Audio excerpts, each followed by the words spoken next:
Hi అందరికీ. ఈ పక్షిని మా పిల్లలు ఎలా రెస్క్యూ చేశారో చూద్దాం రండి.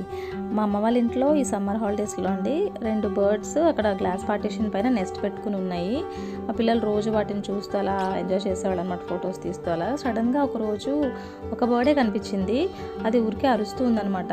సో వీళ్ళు కిందకి వెళ్ళి చూసారు ఏమైందా అంటే, ఒక బర్డ్ కింద ఒక బకెట్లో వాటర్ ఉంది, అందులో పడిపోయింది, అది కదలట్లేదట. వీళ్ళు చాలా ధైర్యంగా ఆ బర్డ్ని తీసి చిన్న క్లాత్లో పెట్టుకొని పైకి వచ్చి ఎండలో కాసేపు దాన్ని అలా నీట్గా తుడిచేసి నెమ్మదిగా దాన్ని కంఫర్ట్ చేశారనమాట. అది స్లోగా కళ్ళు తెరిచి అలా ఆరడం స్టార్ట్ చేసింది. కాసేపు ఇంకా అలా కంప్లీట్గా డ్రై అయ్యేదాకా మామూలుగా గాల్లో ఉంచారు. అది చక్కగా లేచి నుంచొని చూస్తుంటే వాళ్ళు ఎంత హ్యాపీ ఫీల్ అయిపోయారో, వాళ్ళు దాన్ని కాపాడేశారని. సో ఆ బర్డ్ ఇంకా చక్కగా కాసేపు ఉన్న తర్వాత తనకు తానే ఎగిరిపోయింది. So it is ready to fly now and finally happy ending అనమాట. Thanks for watching.